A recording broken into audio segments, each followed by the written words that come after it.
Sir please ഒരു chance കൂടി. ഇനി ഞാൻ ചിരിക്കില്ല സർ, സത്യം. ദർശന തൊഴി കൈയോടെ പറഞ്ഞു. I say you get out. Director Prathap Chandran അലറിയപ്പോൾ അവൾ എണീറ്റോടി. ഇതാണ് നമ്മുടെ ഭാവിയിലെ ലേഡി സൂപ്പർ സ്റ്റാർ എന്ന് സ്വയം വിശേഷിപ്പിക്കുന്ന ദർശന രാമചന്ദ്രൻ. ഇന്ത്യൻ സിനിമയിൽ ഒരു മുൻനിര നായികയാകണം. ഇതായിരുന്നു കൊച്ചിക്കാരിയായ നമ്മുടെ ദർശനയുടെ ഒരേ ഒരു സ്വപ്നം. എന്നാ ഇപ്പോ നടന്നത് കണ്ടില്ലേ? ഇത് തന്നെയാണ് ഇപ്പോഴും കക്ഷിയുടെ ജീവിതത്തിൽ നടക്കാറുള്ളത്. ഡയറക്ടർ പ്രതാപ് ചന്ദ്രന്റെ ഫിലിം ഓഡീഷനില് നായകൻ മരിച്ചു കിടക്കുമ്പോ പൊട്ടിക്കരയേണ്ട സീനായിരുന്നു. നെഞ്ചിലൊരു റോസാപ്പൂവിന്റെ ബൊക്കയും പിടിച്ചു കിടക്കുന്ന നായകന്റെ ഡ്യൂപ്പിനെ കണ്ട് 2 തവണയാണ് അവൾ ചിരിച്ചു പോയത്. അതോടെ ആ സ്വപ്നവും തൽക്കാലത്തേക്ക് പൊളിഞ്ഞു പാളീസായി. നിരാശയോടെയും സങ്കടത്തോടെയും വീട്ടിലേക്ക് കയറി വന്ന ദർശനയെ കാത്തിരുന്നത് അതിലും വലിയൊരു ദുരന്തമായിരുന്നു. ഒരു സർജിക്കൽ സ്ട്രൈക്ക് പോലെ അച്ഛനും അമ്മയും കൂടെ അവളെ ഹാളിലെ സോഫയിലേക്ക് പിടിച്ചിരുത്തി. മുന്നിലെ ടീപ്പോയിൽ അടുക്കി വെച്ചിരിക്കുന്ന ഒരു വലിയ കെട്ട് മാട്രിമോണിയൽ ബയോഡാറ്റകൾ. നിങ്ങൾക്ക് മതിയായില്ലേ? ഞാൻ പറഞ്ഞതല്ലേ എനിക്കിപ്പോ കല്യാണമൊന്നും വേണ്ടെന്ന്. അവൾ തലയ്ക്ക് കൈവച്ചുകൊണ്ട് പറഞ്ഞു. ദേ ദച്ചുട്ടി, കുറെയായി നിന്റെ വാക്കം കേട്ട് ഞങ്ങൾ നടക്കുന്നു. ഇനി മതി. നിന്നേക്കാൾ 4 വയസ്സ് ഇളയതല്ലേ ആ മാളൂട്ടി. എന്നാലേ അടുത്ത മാസം കൊച്ചിയിൽ വെച്ച് ഗ്രാൻഡ് ആയിട്ടാ അവളുടെ കല്യാണം നടക്കാൻ പോകുന്നേ. കെട്ടുന്നതോ ഒരു ഡോക്ടർ ചെക്കനും. അമ്മയായിരുന്നു ആ പറഞ്ഞത്. കുടുംബക്കാര് മുഴുവൻ അവിടെ കാണും. നിന്നോടല്ല എന്നോട് എല്ലാവരും ചോദിക്കുക. വയസ്സ് 10-26 ആയില്ലേ? അതുകൊണ്ട് അമ്മേന്റെ മോള് ഇതിൽ നിന്നൊരു ചെറുക്കനെ സെലക്ട് ചെയ്യേ. അമ്മ വിടാൻ ഉദ്ദേശമില്ലായിരുന്നു. ദുബായിലെ സൂപ്പർ മാർക്കറ്റ് നടത്തുന്ന ഫഹദ് ഫാസിലിനെ പോലെയുള്ള ഗൾഫുകാരൻ ഫോട്ടോ എടുക്കുമ്പോ ക്യാമറയിലേക്ക് നോക്കി പല്ല് മുഴുവൻ കാണിച്ചു ചിരിക്കുന്ന ബാങ്ക് ഉദ്യോഗസ്ഥൻ, എന്തിനോ വേണ്ടി ജനിച്ച വേറെയും ചില ചേട്ടന്മാർ. അമ്മ ഓരോ ഫോട്ടോയും കാണിച്ച് അവരുടെ ഗുണഗണങ്ങൾ വർണ്ണിക്കാൻ തുടങ്ങി. അവൾക്ക് ശ്വാസം മുട്ടുന്നത് പോലെ തോന്നി. അവൾ ആത്മഗതം പറഞ്ഞു. അവൾക്ക് ആരുടെയും പ്രൊഫൈൽ ഇഷ്ടായില്ല. ചെക്കനെ കാണുമ്പോ അടിവയറ്റില് മഞ്ഞു കൊഴിഞ്ഞില്ലെങ്കില് പിന്നെ എന്തു പ്രണയം. ഇതിനെല്ലാം അപ്പുറത്ത് താൻ ഇതുവരെ എവിടെയും എത്തിയിട്ടില്ലെന്ന വിഷമവും. തന്റെ കൂടെ ഓഡീഷൻസ് അറ്റൻഡ് ചെയ്ത് നടന്ന ഐശ്വര്യ ഇപ്പൊ മലയാള സിനിമയിലെ മുൻനിര നായികമാരിൽ ഒരാളാണ്. അവള് നായികയായി അഭിനയിക്കുന്ന സിനിമയില് തനിക്ക് കിട്ടിയതോ ഒരു ചെറിയ ഡയലോഗ് പോലും ഇല്ലാത്ത വേഷവും. അമ്മ, എനിക്കിപ്പോ കല്യാണം വേണ്ട. ഞാനൊരു ലേഡി സൂപ്പർ സ്റ്റാർ ആയിട്ട് പോലെ കല്യാണമൊക്കെ. അവൾ കൊഞ്ചിക്കൊണ്ട് അമ്മയെ നോക്കി ചോദിച്ചു. മിണ്ടിപ്പോരുത്. അവളുടെ ഒരു ലേഡി സൂപ്പർ സ്റ്റാർ. മര്യാദയ്ക്ക് ഇതിൽ ആരെയെങ്കിലും കെട്ടിക്കോ. കല്യാണത്തിന് ശേഷം നിനക്ക് ഇഷ്ടമുള്ള പോലെ നടന്നോ. ആരും ചോദിക്കാൻ വരില്ല. സിനിമയോ മോഡലിങ്ങോ ലേഡി സൂപ്പർ സ്റ്റാറോ മിലിറ്ററി ജനറലോ എന്ത് കുന്തം വേണമെങ്കിലും ആയിക്കോ. പക്ഷെ ആദ്യം കല്യാണം. അമ്മ പറഞ്ഞത് കേട്ടപ്പോൾ അവളുടെ മനസ്സിൽ ലഡു പൊട്ടി. അമ്മ, ഇതിലാരെയും എനിക്ക് ഇഷ്ടമായില്ല. അവൾ ചിണുങ്ങി. അമ്മ അവളെ നോക്കി കണ്ണുരുട്ടി. എന്നാലേ നീ പോയി കണ്ടുപിടിച്ചിട്ട് വാ, നിന്റെ ഡോക്ടറെയോ എഞ്ചിനീയറെയോ വക്കീലിനെയോ ആരെയെന്ന് വെച്ചാ. എന്തായാലും ഒന്ന് ഞാൻ പറഞ്ഞേക്കാം, മാളൂന്റെ കല്യാണത്തിന് പോകുമ്പോഴേക്കും നിന്റെ കെട്ട് ഉറപ്പിച്ചെന്ന് പറയാൻ എനിക്ക് പറ്റണം. അമ്മ വാണിംഗ് തന്നിട്ട് അടുക്കളയിലേക്ക് പോയി. എന്തൊരു കഷ്ടമാണ്. ഒന്ന് ഉടുത്തൊരുങ്ങി ഡാൻസ് ഒക്കെ കളിക്കാനാണ് ഈ കല്യാണത്തിനൊക്കെ പോകുന്നത് തന്നെ. ഈ ഡിപ്രസ്ഡ് ലൈഫില് ആകെയുള്ളൊരു സന്തോഷം ഇതൊക്കെയാ. എന്ത് വന്നാലും മാളൂന്റെ കല്യാണം കൂടണം. എന്നാ നാട്ടുകാരുടെയും വീട്ടുകാരുടെയും ചോദ്യങ്ങളിൽ നിന്ന് എസ്കേപ്പും ആവണം. എന്താ ഒരു വഴി? അവൾ ഓർത്തു. വൈകുന്നേരമായപ്പോൾ അവൾക്ക് മോമോസ് കഴിക്കാൻ തോന്നി. പിന്നെ ഒന്നും നോക്കിയില്ല. തന്റെ സന്തത സഹചാരിയെ വിളിച്ചു. സൗമ്യ രാമചന്ദ്രൻ, തന്റെ 5ാം ക്ലാസ് തൊട്ടുള്ള ബെസ്റ്റ് ഫ്രണ്ട്. എല്ലാവർക്കും കാണും ഒരാവശ്യമില്ലാതെ മോട്ടിവേറ്റ് ചെയ്ത് കുഴിയിൽ ചാടിക്കുന്ന ഒരു ഫ്രണ്ട്. ദർശനയുടെ കാര്യത്തില് അത് സൗമ്യ എന്ന അവളുടെ സോമനായിരുന്നു. നീ മോമോസ് കുത്തിക്കേറ്റത് നിർത്തി എന്തെങ്കിലും ഒരു സൊല്യൂഷൻ പറ സോമ. ദർശന സൗമ്യയെ നോക്കി പറഞ്ഞു. അറേഞ്ച്ഡ് മാരേജ് അത്ര മോശമൊന്നും അല്ല. നീ വേണമെങ്കിൽ ഒന്ന് ട്രൈ ചെയ്ത് നോക്ക്. സൗമ്യ ഒരു മോമോസ് കൂടി എടുത്ത് കടിച്ചു. നിനക്കറിയില്ല എന്റെ dream, lady super star of Mollywood. ദർശനയുടെ കണ്ണുകൾ തിളങ്ങി. ചേട്ടാ, ഇച്ചിരി ചില്ലി സോസ്. സോമൻ നീട്ടി പറഞ്ഞു. ദർശന അവളെ നോക്കി കണ്ണുരുട്ടി. എടി, പഠിക്കാൻ വിട്ടപ്പോ ക്ലാസ് കട്ട് ചെയ്ത് സിനിമയ്ക്ക് പോയി നടന്ന സമയം കൊണ്ട് നിനക്ക് ആരെങ്കിലും ഒന്ന് സെറ്റ് ആക്കി കൂടായിരുന്നോ? അപ്പോ അവളുടെ ഒടുക്കത്തെ സിനിമാ ഭ്രാന്ത്. ഇപ്പൊ നല്ലൊരു ചെക്കനെ കിട്ടി ഇഷ്ടമുള്ള പോലെ സിനിമയിലോ നാടകത്തിലോ അഭിനയിച്ച് ജീവിച്ചു എന്ന് പറഞ്ഞപ്പോ അവൾക്ക് ആരെയും കാണുമ്പോ അടിവയറ്റിലും മഞ്ഞും കൊടിയുന്നില്ല. സോമൻ കടക്കാരൻ കൊണ്ടുവന്ന ചില്ലി സോസിൽ മുക്കി മോമോസ് കഴിച്ചുകൊണ്ടിരുന്നു. സോമ, അവൾ നിസ്സഹായതയോടെ നോക്കി. രണ്ടും കൂടി കുറെ നേരം ഇരുന്ന് ആലോചിച്ചു.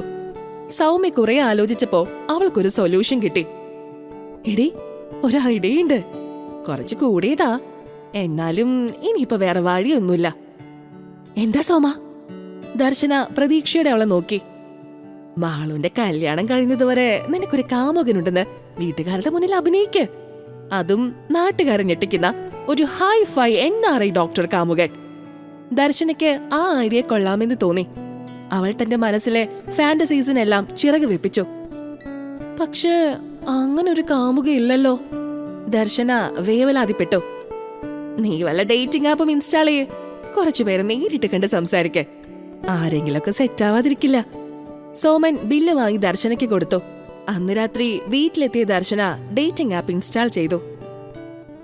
സോമൻ സെലക്ട് ചെയ്തു കൊടുത്ത നല്ല കുറച്ച് ഫോട്ടോസും നല്ലൊരു ബയോ ഒക്കെ എഴുതി ദർശന ഡേറ്റിംഗ് ആപ്പിൽ പ്രവേശിച്ചു. Right swipe. കുറെ മാച്ചസ്. അവളുടെ പ്രൊഫൈൽ മാച്ചസ് കൊണ്ട് നിറഞ്ഞു. ഓരോരുത്തരോടും അവൾ ചാറ്റ് ചെയ്തു നോക്കി. ഡാർലിംഗ്, വാട്സ്ആപ്പ് നമ്പർ അയക്കാമോ? ഹേ ബേബി, സെൽഫി ഉണ്ടോ? Hottie, can we meet? അവളുടെ ഇൻബോക്സ് മെസ്സേജ് കൊണ്ട് ഒഴുകി. എല്ലാം കാമക്കോഴികൾ, അല്ലെങ്കിൽ ലോലന്മാർ. പിന്നീടുള്ള 2-3 ആഴ്ചകൾ അവൾ തന്റെ ഫോക്കസ് മുഴുവൻ ചെക്ക് ഇൻ ഹണ്ടിങ്ങിൽ ഇൻവെസ്റ്റ് ചെയ്തു. കുറച്ചുപേരെ നേരിട്ടും കണ്ടു. സമയം പോയതല്ലാതെ ഒന്നിനെയും അവൾക്ക് ഇഷ്ടമായില്ല. മാളുവിന്റെ കല്യാണത്തിന് ഇനി വെറും 4 ദിവസം മാത്രം. അവൾക്ക് സങ്കടം വന്നു. അമ്മ പിന്നെയും കുറെ മാട്രിമോണി പ്രൊഫൈൽസ് ഒക്കെ കൊണ്ടുവന്നു. എല്ലാം പഴയതുപോലെ തന്നെ, ഒരു വൈബില്ല. ഡേറ്റിംഗ് ആപ്സ് മടുത്തപ്പോ ദർശന പോയത് തന്റെ പുറകെ പണ്ട് നടന്ന ചെക്കന്മാരുടെ അടുത്തേക്കാണ്. ഹേയ് ദർശന, എന്താ പ്രതീക്ഷിക്കാതൊരു മെസ്സേജ് ഒക്കെ? അമൽ സ്മോക്കീസ് ഫേസ്ബുക്കിൽ റിപ്ലൈ കൊടുത്തു. അമൽ, നീ ഇപ്പൊ എവിടെയാ? എനിക്ക് നിന്നെ ഒന്ന് കാണണമായിരുന്നു. ഒരു ചെറിയ ഹെൽപ്പ് വേണമായിരുന്നു. അവൾ ആവശ്യത്തിന് പഞ്ചാര ചേർത്ത് പറഞ്ഞു. ഓ പിന്നെന്താ, ഞാൻ എന്നാ ഇപ്പൊ തന്നെ നിന്റെ വീട്ടിലേക്ക് വരാം. നീ ബാൽക്കണി തുറന്നിട്ടോ? അമൽ പെട്ടെന്ന് തന്നെ റിപ്ലൈ കൊടുത്തു. അയ്യോ അതൊന്നും വേണ്ട, നാളെ മറൈൻ ഡ്രൈവിലേക്ക് വന്നാ മതി. അവൾ റിപ്ലൈ ചെയ്തു. ഓ അത് മതിയോ? ഓക്കേടാ. പിന്നെ നിന്റെ DP-യിലുള്ള കുട്ടി നിന്റെ പെങ്ങളുടെ കുട്ടിയാണോ? അവൾ കുശലം ചോദിച്ചു. അല്ലടാ, അതിന്റെ മൂത്ത മോളാ. അവൻ DP മാറ്റാൻ മറന്ന വിഷമത്തിൽ പറഞ്ഞു. വാട്ട്? അവൾ വാ തുറന്നു പോയി. അങ്ങനെ അവസാനത്തെ കച്ചിത്തുരുമ്പായ അമൽ സ്മോക്കീസിനെയും ബ്ലോക്ക് ചെയ്തു. സോമ, ഡേറ്റിംഗ് ആപ്പും അമൽ സ്മോക്കീസും എന്നെ ചതിച്ചു. ഒക്കെ വെറും കോഴികള്. ഞാനിനി എന്ത് ചെയ്യും? നീ പറ. ദർശന സ്നിക്കേഴ്സ് കടിച്ചുകൊണ്ട് വീഡിയോ കോളിൽ സൗമ്യയോട് സങ്കടം പറഞ്ഞു. സൗമ്യ ആ സമയം ജിമ്മിൽ ഹാർഡ് കോർ വർക്കൗട്ട് ചെയ്യുകയായിരുന്നു. നീ ആ സ്നിക്കേഴ്സ് കഴിച്ചിട്ട് അമ്മ കണ്ടുവച്ച ഏതെങ്കിലും ഒരു കോന്തനെ സെലക്ട് ചെയ്തോ? ട്രെഡ്മില്ലിൽ ഓടിക്കൊണ്ട് സൗമ്യ പറഞ്ഞു. സോമ, എനിക്ക് മാത്രം എന്താ ഇങ്ങനെ? ഹെഡി, ഇതൊക്കെ ഒരു കഴിവാ. ഞാൻ പണ്ട് അലനെയും വിലനെയും ഒരുമിച്ച് കൊണ്ടു നടന്നപ്പോ നീ എന്നെ പുച്ഛിച്ചു. സോമൻ പുച്ഛം മാറി വിതറി. അത് പിന്നെ 2 പേരെയും കൂടി നോക്കിയാ? ദർശന പറഞ്ഞു. നീ മിണ്ടരുത്. നീ അത് കൊളാക്കിയെങ്കിലും നിനക്ക് വേണ്ടി ഞാൻ വിജയിനെ പറഞ്ഞു മോഹിപ്പിച്ചു കൊണ്ടുവന്നു.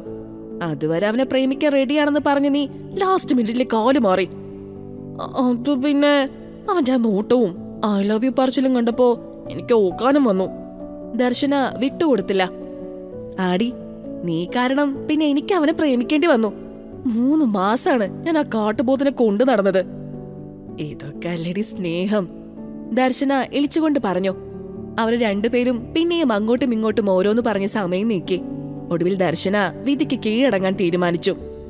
ശരി, എന്നെ മാത്രം പ്രേമിക്കാൻ ഈ ലോകത്ത് ആരുമില്ല. വലിയ ഷാരൂഖ് ഖാനൊന്നും വേണ്ട, ചെറിയൊരു ആസിഫ് അലി അല്ലെങ്കിൽ ടോവിനോ, അത്രയല്ലേ ഞാൻ ആഗ്രഹിക്കുന്നുള്ളൂ. അതും ഫുൾ ടൈമും വേണ്ട, ജസ്റ്റ് ഫോർ എ വീക്ക്. അങ്ങനെ ഒരുത്തനെ പോലും നിനക്ക് എനിക്ക് വേണ്ടി സെറ്റ് ആക്കി തരാൻ പറ്റില്ലെങ്കിൽ നീ പിന്നെ എന്ത് ബെസ്റ്റ് ആടി. ദർശന ചിണുങ്ങിക്കൊണ്ട് സ്നിക്കേഴ്സ് വീണ്ടും കടിച്ചു. ഞാൻ ആരാ, നിന്റെ മാമിയോ? നീ ഒന്ന് പോയേ. സൗമ്യ ഫോൺ കട്ട് ചെയ്യാൻ ഒരുങ്ങി. കട്ടാക്കല്ലേ, 1 മിനിറ്റ്. ദർശന അപ്പോഴാണ് ആ കാഴ്ച കണ്ടത്. എന്താടി കണ്ടം പൂച്ചുണക്കമേം കണ്ട പോലെ നോക്കുന്നേ? സൗമ്യ ഒന്ന് ഞെട്ടിക്കൊണ്ട് ചോദിച്ചു. ആരാടിയാ ചിമ്മൻ ചേട്ടൻ? ദർശന കണ്ണു വിടർത്തി ചോദിച്ചു. എവിടെ? സൗമ്യ അപ്പോഴാണ് തിരിഞ്ഞു നോക്കിയത്. ജിമ്മിന്റെ ഒരു മൂലയിലുണ്ട് 100 കിലോ ഭാരം വളരെ ഈസിയായി ഉയർത്തുന്ന ഒരാൾ. 6 പാക്കും വിരിഞ്ഞ നെഞ്ചുമുള്ള ഒരു യഥാർത്ഥ ബാഹുബലി. സൗമ്യ ക്യാമറ അവന് നേരെ സൂം ചെയ്തു. കുഞ്ഞിക്കണ്ണുകൾ, ചുരുളൻ മുടി നെറ്റിയിലേക്ക് വീണ് കിടക്കുന്നു. ഗോതമ്പിന്റെ നിറം, കൈയിലും കാലിലും ശരീരം മൊത്തം മസിലുകൾ. ദേഹമാകെ വിയർപ്പ് കാരണം തിളങ്ങുന്നു. കാഴ്ചയിലൊരു ഭീകരനാണെങ്കിലും വളരെ സോഫ്റ്റ് ആയിട്ടാണ് അവൻ മറ്റുള്ളവരോട് സംസാരിക്കുന്നത്. ജിമ്മിൽ വന്നവർക്ക് എക്സസൈസുകൾ പഠിപ്പിച്ചു കൊടുക്കുന്നു. തെറ്റ് ചെയ്യുന്നവരെ തിരുത്തി കൊടുക്കുന്നു. അവന്റെ ആ ചുറുചുറുക്കും മസിലും കണ്ടതും ദർശന ഉറപ്പിച്ചു, സൗമ്യേ, അവൻ അവിടെ തന്നെ നിർത്ത്. ഇവ മതി, എന്റെ ഡോക്ടർ കാമുകൻ. ദർശനയുടെ മുഖത്ത് 800-ന്റെ ബൾബ് കത്തി. അടുത്ത ദിവസം തന്നെ ദർശന സൗമ്യയെ സോപ്പിട്ട് ജിമ്മിൽ വന്നു. സൗമ്യയുടെ ജിമ്മിൽ വർക്കൗട്ട് ചെയ്യാൻ വരുന്ന ഒരു ബോഡി ഗാർഡാണ് കക്ഷി, പേര് ഗിരി. ദർശന വർക്കൗട്ട് എന്ന വ്യാജേന ട്രെഡ്മില്ലിൽ കയറി. ജിമ്മിലെ കോഴികള് യുദ്ധഭൂമിയിൽ ഏതാ പുതിയൊരു ബടൻ എന്ന രീതിയിൽ അവളെ തന്നെ നോക്കിയിരുന്നു. സോമ, ആ ചേട്ടൻ എന്താ ഇങ്ങോട്ട് നോക്കാത്തെ? ദർശന സൗമ്യയെ സ്വസ്ഥത കൊടുക്കാതെ ചോദിച്ചുകൊണ്ടിരുന്നു. നീയൊന്ന് അടങ്ങ് പെണ്ണേ. സൗമ്യ അവളോട് മിണ്ടാതിരിക്കാൻ ആംഗ്യം കാണിച്ചു. എടി, ഇനി അധികം ദിവസമില്ല, മറ്റന്നാൾ മാളുവിന്റെ കല്യാണ പരിപാടിയാ. ദർശന കയറ് പൊട്ടിച്ച് പശുവിനെ പോലെ കളിച്ചു. ദർശന പതിയെ ട്രെഡ്മില്ലിൽ നിന്നിറങ്ങി വെയിറ്റ് ലിഫ്റ്റിംഗിന്റെ ഭാഗത്തേക്ക് നടന്നു. ഗിരി അവിടെ ഉണ്ടായിരുന്ന 100 കിലോയുടെ വെയിറ്റ് പൊന്തിക്കുകയായിരുന്നു. പെട്ടെന്നാണ് അവനെ തന്നെ നോക്കി നിൽക്കുന്ന ദർശനയെ അവന്റെ ശ്രദ്ധയിൽപ്പെട്ടത്. ചേട്ടൻ പൊളിയാണ് ട്ടോ. അവൾ പതുക്കെ അവനോട് അടുക്കാനായി പറ്റിക്കൂടി. ഷോ, ഇതൊക്കെ എന്ത്? എല്ലാ ദിവസവും 200 വരെയൊക്കെ പൊന്തിക്കുന്നതാ. ഇന്ന് ഇതേ കിട്ടിയുള്ളൂ. അവൻ വെറുതെ തള്ളി. ചേട്ടാ, നമുക്കൊരു കാപ്പി കുടിക്കാൻ പോയാലോ? അവൾ അധികം വൈകിപ്പിക്കാതെ ചോദിച്ചു. അവൻ ചുറ്റുമൊന്ന് നോക്കി. അവിടെയുള്ള എല്ലാ ജിമ്മമാരുടെയും കണ്ണ് അവന്റെ നേർക്കാണ്. അവൾ അതും പറഞ്ഞ് ജിമ്മിന് പുറത്തേക്ക് നടന്നു. അവൻ എല്ലാവരെയും ഒന്ന് നോക്കി ചിരിച്ചു. എന്നിട്ട് ബാഗിലുണ്ടായ പെർഫ്യൂം എടുത്തടിച്ചു. ഒരു സുന്ദരി പെണ്ണ് വന്ന് വിളിച്ചപ്പോ ഏതൊരു ആൺകുട്ടിയെ പോലെ ഗിരിയും കൂട്ടുകാരുടെ മുന്നിലെ ഷൈൻ ചെയ്യാൻ അവളുടെ കൂടെ ഇറങ്ങിപ്പോയി. ഹായ്, ഞാൻ ദർശന. ഗിരി. ചേട്ടാ, ഞാൻ കൂടുതൽ വളച്ചുകെട്ടില്ലാതെ പറയാം. എനിക്ക് ചേട്ടന്റെ ഒരു സഹായം വേണം. അവൾ പറയാൻ തുടങ്ങിയപ്പോൾ അവന്റെ മനസ്സിൽ ലഡു പൊട്ടി. എന്താ വേണ്ടേ? അവൻ റൊമാൻറ്റിക് ആയി ചോദിച്ചു. എന്റെ കൂടെ എന്റെ വീട്ടിൽ വരണം, അവൾ പറഞ്ഞു. ഷുവർ, എപ്പോഴാ? അവന്റെ കണ്ണ് വിടർന്നു. നാളെ. എന്നിട്ട് എല്ലാരോടും പറയണം ചേട്ടൻ എന്റെ കാമുകനാണെന്ന്, നമ്മൾ കല്യാണം കഴിക്കാൻ പോവുകയാണെന്ന്. കുടിച്ചുകൊണ്ടിരുന്ന കോഫി ഗിരിയുടെ ഉച്ചയിൽ കയറിപ്പോയി. നിന്റെ വീട്ടിലേക്കോ? ഞാനോ? കാമുകനായിട്ടോ? അവൻ കണ്ണ് തള്ളി അവളോട് ചോദിച്ചു. അതുമാത്രം പോരാ, പിന്നെ ഒരു വീക്ക് എന്റെ കസിന്റെ കല്യാണത്തിന് എന്റെ കൂടെ വന്ന് അവരുടെ മുന്നിലും കാമുകനായിട്ട് അഭിനയിക്കണം. അത്രയുള്ളൂ. അത് കഴിഞ്ഞ് ചേട്ടന് ചേട്ടന്റെ വഴി, എനിക്ക് എന്റെ വഴി. അവൾ പറഞ്ഞു തീർത്തതും ഗിരി അവളെ ഒന്ന് അടിമുടി നോക്കി. കണ്ടിട്ട് കള്ളിയായിട്ട് തോന്നുന്നില്ല, ഇനി വട്ടാണോ? അവൻ ആത്മഗതം പറഞ്ഞു. എന്താ ആലോചിക്കുന്നേ? ഇതിന് ചേട്ടൻ പെർഫെക്റ്റ് കാസ്റ്റിംഗാ. നോ എന്ന് മാത്രം പറയില്ല ചേട്ടാ. അവൾ അവന്റെ കയ്യിൽ കയറി പിടിച്ചു. അവന്റെ മനസ്സൊന്ന് കുളിർന്നു. പക്ഷെ അവന് എന്തോ മനസ്സിൽ ചെറിയൊരു പേടി തോന്നി. ഞാനൊന്ന് ആലോചിക്കട്ടെ. അവൻ എഴുന്നേൽക്കാൻ ശ്രമിച്ചപ്പോൾ അവൾ കൈകൂപ്പി പറഞ്ഞു. ഈ പ്ലാൻ വർക്കൗട്ടായ എനിക്ക് പിന്നെ എന്റെ വീട്ടുകാർ പറയുന്ന ഏതെങ്കിലും കോന്നനെ കെട്ടി ജീവിതം തൊലയ്ക്കണ്ട. ആകെയുള്ള കാച്ചി തുരുമ്പ ചേട്ടാ, ഞാൻ പാവല്ലേ. കണ്ടിട്ട് അങ്ങനെ തോന്നുന്നില്ല, അവൻ മനസ്സിൽ പറഞ്ഞു. ചേട്ടൻ എപ്പോഴാ എനിക്കൊരു മറുപടി തരുന്നേ? അവൻ പോകുന്ന വഴിയെ നോക്കി അവൾ ചോദിച്ചു. ഞാൻ അറിയിക്കാം. അവൻ അതും പറഞ്ഞു നടന്നു. രാത്രി വീട്ടിലെത്തി വാട്സപ്പ് തുറന്നപ്പോൾ ആദ്യം കണ്ട അൺനോൺ നമ്പർ അവൻ ഓപ്പൺ ആക്കി നോക്കി. ചേട്ടാ, റിപ്ലേ. ദർശനയുടെ മെസ്സേജ് കണ്ടതും അവൻ പുല്ലെന്ന് പറഞ്ഞ് ഫോൺ ഓഫാക്കി. ജീവിതത്തിൽ ആവശ്യത്തിലേറെ ബാധ്യതകളുള്ള ചെറുപ്പക്കാരനായിരുന്നു ഗിരി. പക്ഷെ വീട്ടിലെ പ്രാരാബ്ദങ്ങൾക്കിടെ തന്റെ മോഹങ്ങളൊന്നും അടിയറവ് വെക്കേണ്ടെന്ന് ഉറച്ച തീരുമാനം അവനുണ്ടായിരുന്നു. പഠിക്കാൻ ഉഴപ്പനായിരുന്നെങ്കിലും BBA അവൻ പാസ്സായിരുന്നു. ശേഷം ജിം ട്രെയിനർ കോഴ്സ് ചെയ്തു. Freelance bodyguard and black cat സെക്യൂരിറ്റിയായി ഇടയ്ക്ക് ജോലി ചെയ്യും. പിന്നെ ഇപ്പോ ഒരു വലിയ ബോഡി ഷോയ്ക്ക് വേണ്ടി സ്വയം പ്രിപ്പയർ ചെയ്യുന്നുണ്ട്. സ്വന്തമായൊരു പ്രീമിയം ജിം തുടങ്ങാൻ പ്ലാൻ ഇട്ടിരിക്കുമ്പോൾ ആയിരുന്നു അമ്മയ്ക്കൊരു മേജർ സർജറി വേണ്ടി വന്നതും തന്റെ കുടുംബത്തിന്റെ സാമ്പത്തിക ഭദ്രത മൊത്തം തകർന്നതും. അന്നു മുതൽ ഗിരിയുടെ ജീവിതം അവൻ ആഗ്രഹിച്ചതുപോലെ അല്ലായിരുന്നു പോകുന്നത്. നേരം വെളുത്ത് ഫോൺ എടുത്ത് നോക്കിയപ്പോൾ ആദ്യം കണ്ടത് ദർശന അയച്ച പ്രാവിന്റെ കൊക്കിൽ റോസാപ്പൂവുമായി വരുന്ന ഗുഡ് മോർണിംഗ് മെസ്സേജാണ്. പിന്നെ തുരുതുരാ വോയിസ് മെസ്സേജുകളും. ഏത് നേരത്താണാവോ? അവൻ എഴുന്നേറ്റ് തന്റെ ദിനചര്യകളിൽ മുഴുകി. ഉച്ചയ്ക്കും വൈകുന്നേരവും ദർശനയുടെ കോളുകളും മെസ്സേജുകളും തുടർന്നപ്പോൾ അവൻ കലി കയറി മറുപടി അയച്ചു. എന്റെ പൊന്നു കൊച്ചേ, എന്നെ വെറുതെ വിട്ടേക്ക്, എനിക്ക് വൈകുന്നേരം കാമുകനാവാനൊന്നും. വൈകിട്ട് ഇതും പറഞ്ഞ് ജിമ്മിലേക്ക് കയറുമ്പോഴാണ് മുന്നിൽ നിൽക്കുന്ന ഗോവിന്ദം ഫിനാൻസ് ടീമിനെ കാണുന്നേ. ആകെയുള്ളതൊരു ബൈക്കാണ്. അതിന്റെ ഫിനാൻസ് അടച്ചിട്ട് 3 മാസമായി. മുങ്ങി നടക്കുകയായിരുന്നു. ആരിത്? ഗോവിന്ദേട്ടനോ? ഞാൻ അങ്ങോട്ട് വരാൻ നിൽക്കുമായിരുന്നു. അവൻ ജാളിത മറച്ച് പറഞ്ഞു. നീ വരണ്ട, ഞാൻ വന്നു. ക്യാഷ് മോൻ ഇപ്പൊ തന്നെ ചേട്ടന്റെ കയ്യിലേക്ക് തന്നോ? അയാൾ കൈകൾ നീട്ടിക്കൊണ്ട് അവനെ കളിയാക്കി ചോദിച്ചു. ചേട്ടാ, അത് അപ്പൊ പൈസയില്ല? അത് സാരമില്ല മോൻ, പൈസ ആകുമ്പോ നേരെ ഗോവിന്ദേട്ടന്റെ ഓഫീസിലേക്ക് വന്നോ. അവിടുന്ന് ബൈക്ക് എടുത്തോ. പക്ഷെ വൈകുന്നേരം 7 മണിക്ക് മുന്നേ വരണം, ഇല്ലെങ്കിൽ ചേട്ടൻ ഇത് വേറൊരാൾക്ക് വിൽക്കും. അയാൾ ചിരിച്ചുകൊണ്ട് പറഞ്ഞു. അയ്യോ ചേട്ടാ, ചതിക്കല്ലേ. ആകെയുള്ളത് വണ്ടിയാ, പ്ലീസ്, ഞാൻ കാല് പിടിക്കാം. ഞാൻ എങ്ങനെയെങ്കിലും പൈസ സെറ്റാക്കാം. അവൻ അയാളോട് കെഞ്ചി. പൊന്ന പുഞ്ഞാര മോനെ, കൃത്യമായിട്ട് പൈസ തരുമെന്ന് ഉറപ്പ് തന്നല്ലേ നീ പൈസ മേടിച്ചോണ്ട് പോയേ. ഇപ്പൊ പൈസയില്ല, ഫോൺ എടുക്കൂല. നീ തൽക്കാലം എന്റെ കാശ് കൊണ്ട് മേടിച്ച വണ്ടി ഓടിക്കണ്ട. പൈസ ഉള്ളവനാ രാജാവ്, ബാക്കിയെല്ലാം വെറും നീ ആദ്യം എനിക്ക് തരാനുള്ള 25,000 രൂപ താ, എന്നിട്ട് വാചകടിക്കേ. അയാൾ അവനെ പുച്ഛിച്ചു. എന്നിട്ട് തന്റെ കൂടെയുള്ള ഒരു സിൽബന്തിയോട് ബൈക്ക് എടുക്കാൻ പറഞ്ഞു. ഗിരിയുടെ ഹൃദയം പിടഞ്ഞു. ബൈക്ക് അവിടെ വെക്കടാ, ഇന്നാ തന്റെ 25,000 കുണുവാ. പെട്ടെന്നാണ് ഗിരിയുടെ പിന്നിൽ നിന്ന് ആ കിളിനാദം കേട്ടത്. ഗിരി തിരിഞ്ഞു നോക്കിയപ്പോൾ കയ്യിൽ 25,000 രൂപയുമായി റെയ്ബൻ ഗ്ലാസും വെച്ച് സിനിമയിലെ ഹീറോയിൻ പോലെ നിൽക്കുകയാണ് ദർശന. അവളുടെ ആറ്റിറ്റ്യൂഡ് കണ്ട് അവന്റെ കണ്ണു തള്ളിപ്പോയി. ഗിരിയേട്ടന്റെ ബൈക്ക് അവിടെ വെക്കടാ, ഇതാ തന്റെ പൈസ, വിട്ടോ വണ്ടി വേഗം. അവൾ പൈസ ഗോവിന്ദന്റെ കയ്യിൽ വെച്ചുകൊണ്ട് ഗിരിയുടെ കൈയും പിടിച്ച് ജിമ്മിലേക്ക് കയറി. പിന്നെ നിങ്ങൾ കരുതും പോലെ ഏതെങ്കിലും ഒരു ആപ്പൂപ്പൊന്നും അല്ല ഗിരിയേട്ടൻ, അതുകൊണ്ട് ജാഗ്രത. അവൾ തിരിഞ്ഞു നിന്ന് ഒരു മാസ് ഡയലോഗും കൂടി കാച്ചി.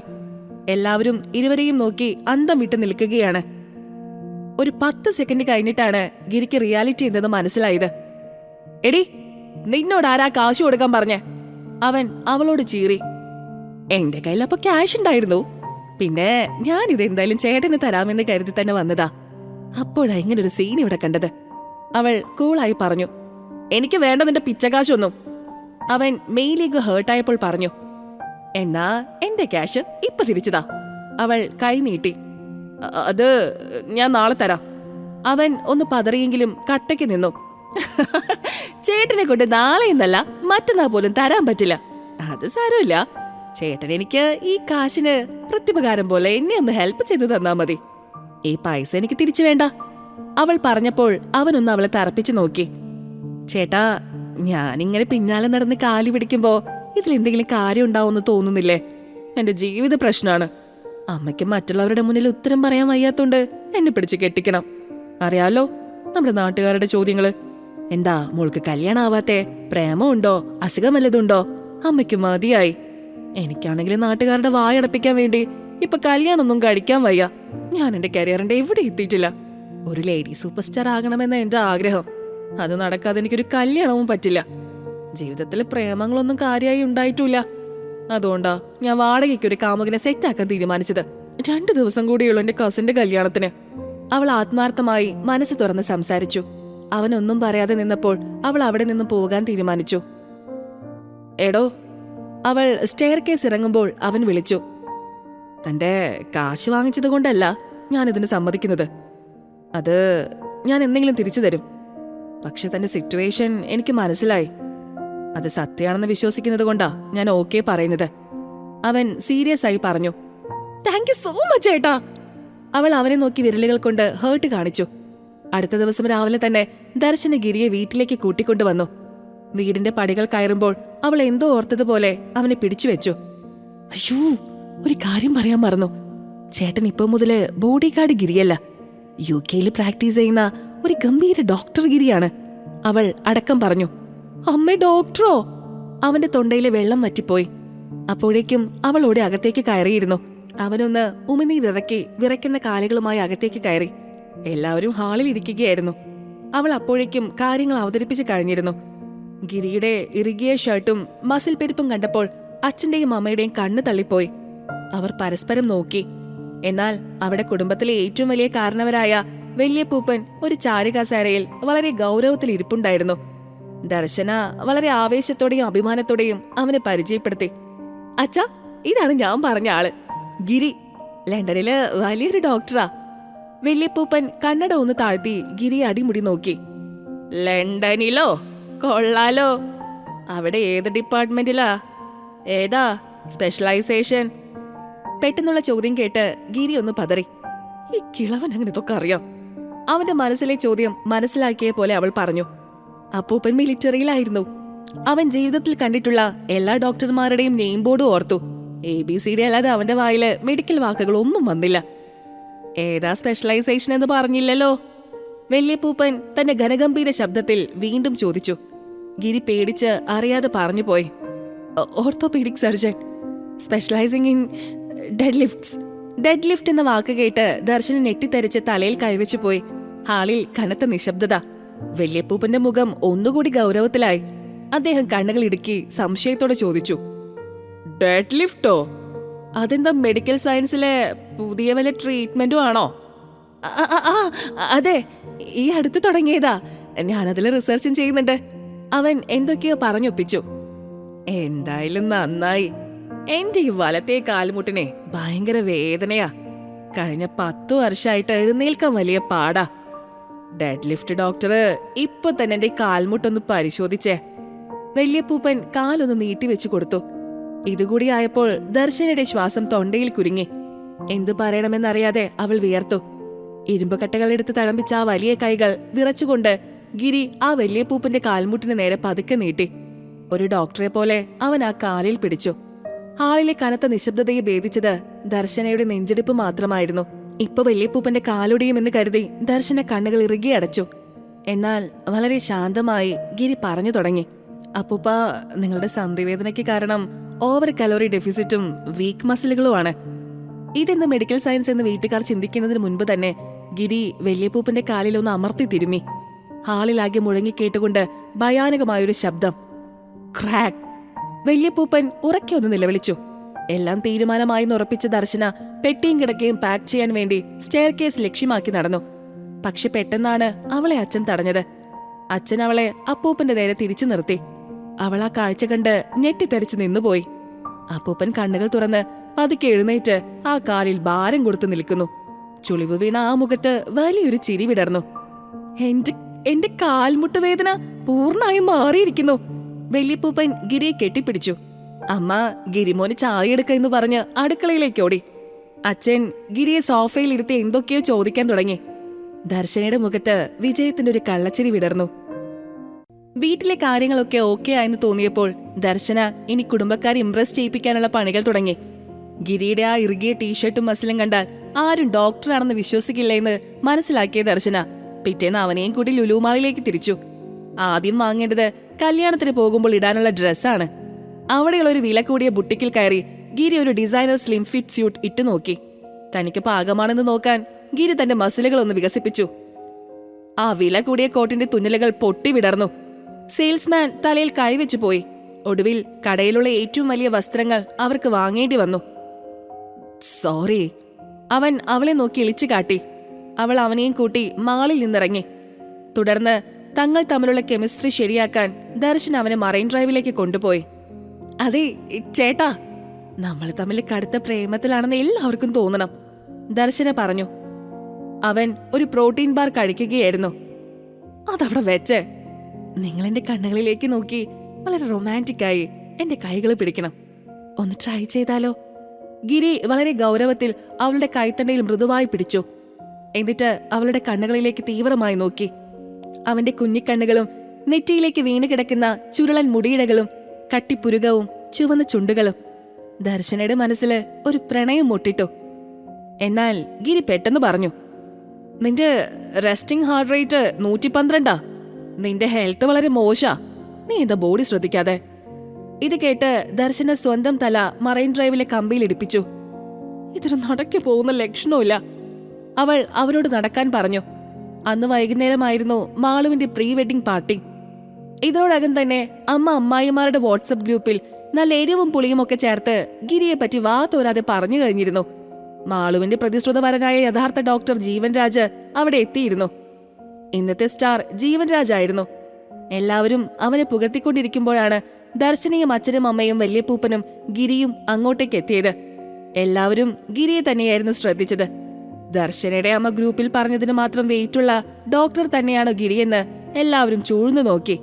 ലണ്ടനിൽ നിന്നുള്ളൊരു ഡോക്ടറാണെന്ന് അറിഞ്ഞതും ജീവൻ ഗിരിയുടെ അടുത്തേക്ക് ചെന്നു. പിന്നെ മനഃപൂർവ്വം കുത്തി കുത്തി ചോദ്യം ചെയ്യാൻ തുടങ്ങി. ഡോക്ടർ ഗിരിയല്ലേ? എന്തൊക്കെയുണ്ട്? താങ്കളുടെ മെഡിക്കൽ അപ്രോച്ച് എന്താ? ജീവൻ ഭയങ്കര വെയിറ്റ് ഇട്ടുകൊണ്ട് മെഡിക്കൽ വാക്കുകൾ വെച്ച് ചോദ്യങ്ങൾ എഴുതി വിട്ടു. മറുപടി പറയാൻ ഒന്നുമില്ലാതെ ഗിരി വിയർത്തു. എന്ത് പറയണമെന്നറിയാതെ ദർശനയും പരിഭ്രാന്തിയിലായി. ഞാനിപ്പോ MD ചെയ്തുകൊണ്ടിരിക്കുവാണ്. ഗിരി എന്തിലാ സ്പെഷ്യലൈസ് ചെയ്തേ? ജീവൻ ഗിരിയെ വിടാൻ തീരുമാനിച്ചിട്ടില്ലായിരുന്നു. ഗിരി എല്ലാം കയ്യിന്ന് പോയിന്ന് പേടിച്ചു നിൽക്കുമ്പോഴായിരുന്നു ഒരു വലിയ ശബ്ദം കേട്ടത്. ദർശനയുടെ മൂത്ത അമ്മായി സുധ പെട്ടെന്ന് തല കറങ്ങി കാർപ്പറ്റിലേക്ക് വീണു. ഐഡിയ! ഇതൊരു സുവർണാവസരമായി കണ്ട ഗിരി ഡോക്ടർ ജീവനേക്കാൾ വേഗത്തിൽ അമ്മായിയുടെ അടുത്തേക്ക് ഓടി. അവൻ ജീവനെ തടഞ്ഞു നിർത്തി ദർശനയെ നോക്കി ഉറക്കെ പറഞ്ഞു, ഡച്ചു, അമ്മായിക്കുടനെ ഒരു അനബോളിക് റീസസിറ്റേഷൻ ചെയ്യണം. ഇല്ലെങ്കിൽ ചിലപ്പോ... ദർശനയുടെ കണ്ണുകൾ ഉരുണ്ട് ബോൾ പോലെ പുറത്തേക്ക് വരുമെന്നായി. അനബോളിക് റീസസിറ്റേഷനോ? ഡോക്ടർ രാജീവ് വാ പൊളിച്ചു നിന്നു. ബാക്കി അമ്മായിമാരും അമ്മാവന്മാരുമെല്ലാം തടിച്ചുകൂടി. അടക്കം പറച്ചിലുകൾ ഗിരി ശ്രദ്ധിച്ചില്ലെങ്കിലും ദർശനയുടെ ചെവിക്ക് ചുറ്റും വണ്ടിനെ പോലെ മൂളിക്കേട്ടു. കൈകളിലെ വിരലുകൾ നൊട്ടയൊടിച്ച് എന്തോ ഭീകരമായ ജിം സയൻസ് പ്രയോഗിക്കാൻ നിൽക്കുകയാണ് ഗിരി. ദർശന ഭയത്തോടെ കണ്ണുകൾ അടച്ചു. അമ്മായിയുടെ കാലുകൾ മുകളിലേക്ക് ഉയർത്തിവെക്ക, എന്നാൽ മാത്രമേ രക്തയോട്ടം തലച്ചോറിലേക്ക് കൃത്യമായി എത്തുകയുള്ളൂ എന്ന് പറഞ്ഞ് ഗിരി തന്നെ സുധമ്മായിയുടെ കാലുകൾ ഒരു തലയിണയുടെ മുകളിലേക്ക് ഉയർത്തിവെച്ചു. ഇതെന്ത് തേങ്ങ! ഡോക്ടർ ജീവൻ എന്ത് ചെയ്യണമെന്നറിയാതെ നിന്നു. തന്റെ യഥാർത്ഥ മെഡിക്കൽ ബിരുദം ശരിക്കും വ്യാജബിരുദമാണോ എന്നയാൾ സംശയിച്ചു പോയി. എന്താ ഡോക്ടറെ ട്രീറ്റ്മെന്റ് തുടങ്ങാത്തെ? ഏതോ കൊച്ചച്ഛൻ ഉറക്കെ ചോദിച്ചു. ആ സമയത്ത് ഗിരി ഒന്ന് എഴുന്നേറ്റ് നിന്ന് എല്ലാവരെയും നോക്കി. ദർശന ഇപ്പോഴും പന്തം കണ്ട പെരിച്ചാഴിയെ പോലെ നിൽക്കുകയാണ്. അവൻ അതീവ സൂക്ഷ്മതയോടെ തന്റെ കാർഗോ പാന്റിന്റെ പോക്കറ്റിൽ നിന്നും എന്തോ ഒന്ന് പുറത്തെടുത്തു. എന്താ അത്? എല്ലാ അമ്മായിമാരും കൂടെ ഒരുമിച്ച് നോക്കി. ഒരു സ്റ്റെതസ്കോപ്പോ മെഡിക്കൽ ഉപകരണമോ ആയിരുന്നില്ല അത്. പകരം ഒരു വലിയ double chocolate peanut butter whey protein bar. ഒരു യുദ്ധഭൂമിയിലെ ഡോക്ടറെ പോലെ ഗിരി ആ പ്രോട്ടീൻ ബാറിന്റെ കവർ പല്ലുകൊണ്ട് കടിച്ചു കീറി അതിൽ നിന്നൊരു ചെറിയ കഷ്ണം അടർത്തി മാറ്റി ബോധം കെട്ട് കിടക്കുന്ന സുധമ്മായിയുടെ വായിലേക്ക് വെച്ചു കൊടുത്തു. കമോൺ സുധമ്മായി, നിങ്ങളുടെ ശരീരത്തിലെ ഗ്ലൈക്കോജൻ ലെവൽ കയറട്ടെ. എല്ലാവരും നിശബ്ദമായി നോക്കി നിന്നു. അത്ഭുതമെന്ന് പറയട്ടെ, 30 ഗ്രാം പ്രോട്ടീൻ അടങ്ങിയ ചോക്ലേറ്റിന്റെ രുചി സുധമ്മായിയുടെ ബോധം തിരിച്ചു കൊണ്ടുവന്നു. അവർ പതുക്കെ കണ്ണുകൾ തുറന്നു. എന്റെ തൃപ്പങ്ങോട്ട് ഭഗവതി! ദർശനയുടെ അമ്മ കൈകൂപ്പി ഉറക്കെ പ്രാർത്ഥിച്ചു. ഡോക്ടർ, എന്താ സംഭവിച്ചത്? സുധമ്മായിയുടെ ഭർത്താവ് ശേഖരൻ അമ്മാവൻ അറിയാതെ ചോദിച്ചു പോയി. നെറ്റിയിലെ വിയർപ്പ് തുടച്ചുകൊണ്ട് ഗിരി പറഞ്ഞു, ഇതൊരു മാക്രോന്യൂട്രിയേറ്റ് കൊളാപ്സ് ആണ്. ഇനി ഒരു മിനിറ്റ് കൂടി കഴിഞ്ഞിരുന്നെങ്കിൽ കാർബോഹൈഡ്രേറ്റ് ഇല്ലാതെ അമ്മായിയുടെ മെറ്റബോളിസം പൂർണ്ണമായും തകർന്നേനെ. ഇത് കേട്ടതോടെ കുടുംബാംഗങ്ങൾ എല്ലാവരും ആശ്വാസത്തോടെ കൈയടിച്ചു. രക്തത്തിലെ ഷുഗർ കുറഞ്ഞതാണെന്ന് ജീവൻ പറയുന്നുണ്ടായിരുന്നെങ്കിലും ആരും അത് ശ്രദ്ധിച്ചില്ല. ഹോ, എന്തൊരു കഴിവുള്ള ചെറുക്കനാണല്ലേ നമ്മുടെ ഗിരിമോൻ! കുടുംബത്തിലെ മൂത്ത അമ്മാവനായ വേണു ഉറക്കെ പ്രസ്താവിച്ചു. ഗിരിമോൻ MBBS മാത്രല്ല, ഏറ്റവും പുതിയ എല്ലാ കോഴ്സുകളും ചെയ്യുന്നുണ്ട്. പോരാത്തതിന് അഡ്വാൻസ്ഡ് മെഡിസിനില് റിസർച്ചും ചെയ്യുന്നുണ്ട്. അതൊന്നും സാധാരണ ഒരു ഡോക്ടറെ കൊണ്ട് പറ്റില്ലല്ലോ. ദർശനയുടെ അച്ഛന്റെ തള്ളൽ കാരണം എല്ലാവരും പുച്ഛത്തോടെ ഒന്ന് ജീവനെ നോക്കി. ദർശന നോക്കുമ്പോൾ ഗിരിയുടെ ചുറ്റും എല്ലാ സ്ത്രീകളും ഒത്തുകൂടി അവന് പാലും മധുരപലഹാരങ്ങളും കൊടുക്കുകയാണ്. ഇന്ന് വരെ ആരും അവനെ ഇത്രയും കരുതലോടെ സ്നേഹിച്ചിട്ടില്ല. അവൾ അവനെ നോക്കി നിന്നു. അവൻ അവളെയും നോക്കി. ആ ഒരു നിമിഷം താനൊരു അഭിനേത്രിയാണെന്ന കാര്യം ദർശന മറന്നു. ആ വലിയ മസിലുകൾക്ക് പിന്നിലെ സ്നേഹം നിറഞ്ഞ ഗിരിയെ അവൾ കണ്ടു. അവർക്കിടയിൽ യഥാർത്ഥ പ്രണയത്തിന്റെ ഒരു സ്പാർക്കുണ്ടായി. അവരുടെ പ്രണയത്തെ എല്ലാവരും ആഘോഷിച്ചപ്പോൾ ഒരാൾ മാത്രം അതെല്ലാം പകയോടെ നോക്കിക്കണ്ടു. അന്ന് രാത്രി എല്ലാവരും ഉറങ്ങിക്കഴിഞ്ഞ ശേഷം ആ ഒരാൾ ഗിരിയുടെ മുറിയിൽ പ്രവേശിച്ചു. അവനാ സമയം കുളിക്കുകയായിരുന്നു.